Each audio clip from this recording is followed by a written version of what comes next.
Hey everyone, Dockwell here, and today we're going to be looking at the best carry Spectre build for patch 7.37e, and this is one of the best carries of the patch. The win rate has kind of skyrocketed, the pick rate has skyrocketed. I think it was just sitting there last patch, just on the back burner. It was decent, but with all the other broken carries, it wasn't really getting picked as much, and now with all of them being nerfed, it's basically one of the top 2 or 3 carries in the patch. So we'll look at the different item builds. There's kind of 2 main item builds, but before we get to that, we have to look at the facets, and the Twist the Knife facet is the one you're going to be picking every single time. No one's really going for the Forsaken facet. It's not really that good. I mean, it can amp up your farm a little bit, but that's not really the biggest of deal when you want to get participating in the fights more, and this just helps you do that, with Reality being a 0 cooldown spell, meaning you can jump in and out of those illusions basically whenever you want, and so you don't have to wait a second to jump back out, and then you don't have to wait any time if you do buy Ags jumping between the illusions. Then the other thing is this also gives a spectral dagger every time you do use your ultimate, just for free when you ult in and you switch to that illusion when you ult. So that's just a little bit of extra damage,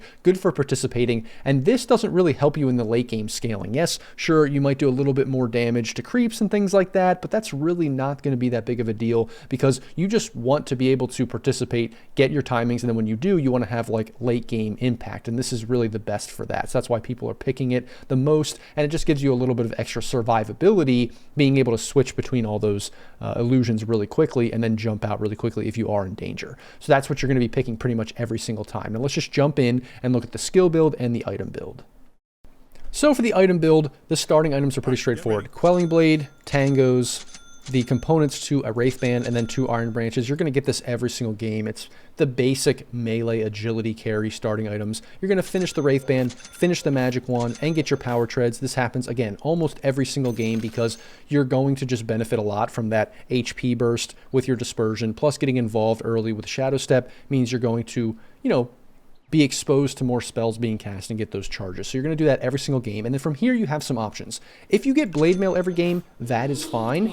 But there are going to be some games where you don't want the Blade Mail because it doesn't really deter the enemy that much. And it's just a matchup thing. So you do have to learn, what heroes hate Blade Mail, what heroes really don't care about Blade Mail, because this does speed up your farm a bit in the jungle when, creeps attack you. It does dissuade the enemy from trying to kill you, especially when you haunt in, but sometimes it can just be a waste of money when you want to go for, bigger, better late game items, because it is an intermediary item, so it can be a little bit of a waste sometimes when you want to get to these bigger items. And these bigger items have 2 main paths. So the first one is the one I actually think you should go almost every game, because this one is super effective at just participating in fights early and not making this hero just kind of like a passive farmer, and that is going Orchid either after the Blade Mail or first item. And this allows you to obviously Shadow Step in and then silence them, slow them, and just deal insane amounts of damage. You can kill mids, carries, pretty much any hero in the game at this point when you get this early Orchid. So it's really, really effective.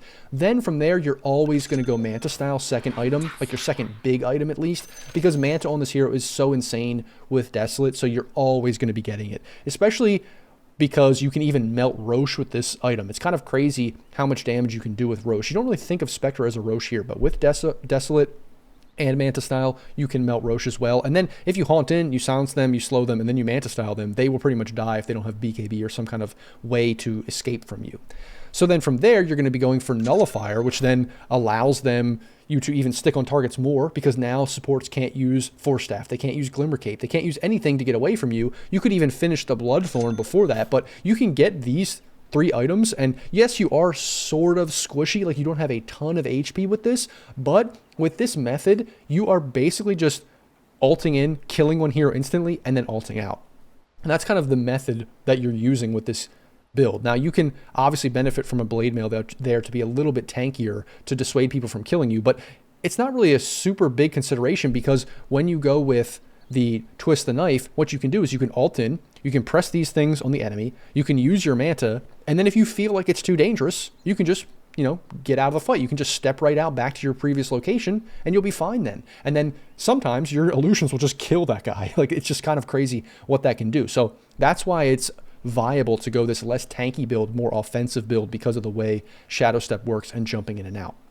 But if you want a little bit more of a slower but more reliable late game build, instead of going for the Orchid immediately and then getting the Manta and all that kind of stuff, you can just go straight into Radiance or maybe Blade Mail Radiance, and then from there you go to the Manta. So the Manta is always going to be that second big item, but you can go for the Orchid first or the Radiance first. And this is going to be something where you feel like you can't really just jump in and solo kill people with the Orchid. Like there's a lot of saves, or there's a lot of, maybe you're playing against like Abaddon. It doesn't really matter if you silence an Abaddon. Like a lot of things that to consider with matchups in this way. Or there's a lot of Blink Daggers. There's a lot of heroes that just really get destroyed by Radiance. So you think this is just a better item overall. Also, that evasion can be really good if there's a lot of right clickers. That can just add up over time because you don't really have any evasion here. So obviously, it's just a very matchup dependent thing. And then from there, you're going to be getting Ags probably as one of the next items. You don't necessarily have to get this next, but this is the main kind of skill build, or the main tree that you're going to be going on with your item build here, with the way the skills match up, because now you're going to be haunting in with Radiance. You can forego this and maybe go back for the Orchid, go back for another item that does a lot of damage like this, or you could even maybe go for the Scotty and just go full tank ability mode if you feel like that's what you need to do, and then go for the Ags. But you're going to want to get Ags eventually if you do go for the Radiance, because Ags just is so effective with the Radiance. Kind of the old style build with the way the hero works. And even if you do go these items, eventually, later, once you have these 3 or 4 items, you will go back for the Bloodthorn and you will go back for the Nullifier, so that eventually your, items will look like this. Maybe you'll get the, Blessing to make the Ags go just, disappear, and then get a refresher for the last item. So like, this can be your items every single game. Maybe if you didn't go for Radiance at the end, you can go for Butterfly or something like that. But at the end game, you kind of will end up at the same spot. It's just, what do you go in the beginning? Do you want to participate more with your ultimate, solo people out and kill them? Or are you going to go for this slower build up, but kind of stronger in that mid game when you do get these items like impossible to kill, tanky kind of hero? So it is very dependent, I think, on what heroes are on your team. If you feel like you need to be the frontliner, you need to be impossible to kill, they don't really have a good break, so you can just go in and once you're in there, deal a ton of damage and be annoying to the enemy. Or do you feel like you don't really need to do that? You can just go all in on the damage, isolate heroes, and pick them off. It just depends on matchups, like I've said multiple times, and it's really something to think about with this hero, because there's 2 main ways. So it's not just like you do the same thing every game. You really do have to think about what you're doing in this game. Then late game, you can see here, eventually you're going to get the Scotty. You can also get Abyssal Blade, but because this is the main build, you don't get Abyssal that much, but you can definitely go it. Obviously, Butterfly for the evasion, but if you have Radiance, you don't really go for the Butterfly. Refresher as the ultimate late game item, and you'll eventually get Shard somewhere in there as well. Then situational items, sometimes you really do need a BKB to survive. It's very rare, I would say, and maybe not super rare, but rare compared to a lot of other carries that you're really going to need this item, but you can buy it in some situations. Midas is maybe a little bit grief. Maybe you buy it instead of a Blade Mail, but you can still definitely do it. Maybe for some reason there's a PA and you really need this MKB or like a Wind Ranger or something. But even with Wind Ranger, Nullifier is great. So it's really against very specific heroes that buy Butterfly or have evasion. Heart for tanking up, but a lot of times you're going to be buying Eye of Scotty anyway. Unless you're going like super ultra tank build, you're not going to be buying Heart too much. Lincoln's, maybe it's like Doom that you really need to be scared of, or something else very, very specific that you're buying that for. Moonshard, super late game item. And then Diffusal Blade, again, very rare that you're going to be buying it. It's just not the build on the hero when you'd rather get one of these items, but it's a similar kind of isolation, slow people, stick on them, mana burn them. There can be very, specific instances where burning mana is extremely good against certain heroes. So that's why this can be good, but it's not as good as it maybe used to be. And I have Echo Saber in here because this is something this hero used to buy, maybe back in the day, but it's not really that relevant now. But you maybe could throw it in here a game or two instead of like the Blade Mail early on or something like that. But that's really not going to be super relevant. I just have it included in there because it is an option. So that's the item build for the hero. Really 2 main paths ending up at the same place generally. And then the skill build is extremely easy. You're just going to be maxing out Spectral Dagger. Getting it first will level this hero up a bunch here to level 25. So you're going to get Spectral Dagger first, then you're going to go for Dispersion to, second level every single time.